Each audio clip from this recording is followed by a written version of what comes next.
Siku 9 tu mpaka nitakapoanza safari yangu.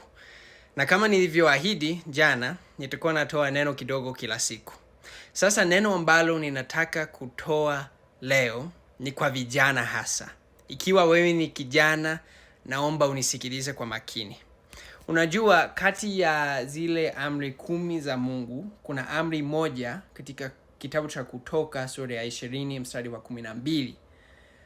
Amri moja ambayo inatufundisha waheshimu baba yako na mama yako. Siku zako zipate kuwa nyingi katika nchi upewayo na Bwana Mungu wako. Najua siku hizi kuna changamoto miongoni mwa vijana. Ni duniani kote. Kuna vijana wengi ambao hawasikilizi wazazi wao, hawawatii. Na ukumbuke kwamba hii ni amri ya Mungu.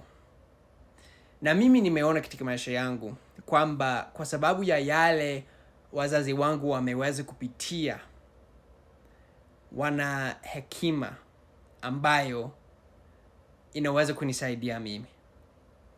Kwa hiyo, kama kuna ushauri au vitu ambavyo wazazi wako wanakuambia ufanye ambavyo huvielewi, utafakari kwanza, ufikirie, je, kwa nini wanataka nifanye hivi? Unajua ni kama kuna roho ya kutaka kubishana ambayo inaweza kuwa ndani yetu.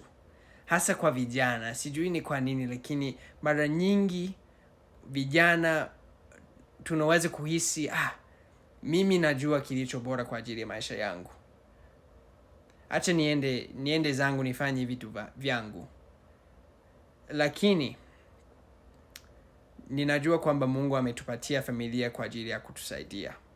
Kwa hiyo, kabla ya kuenda na kufanya mambo ambayo wewe unataka kuyafanya tu, usikilize kwa makini ushauri wa wazazi, kwa sababu wana hekima ambayo inaweza kukusaidia.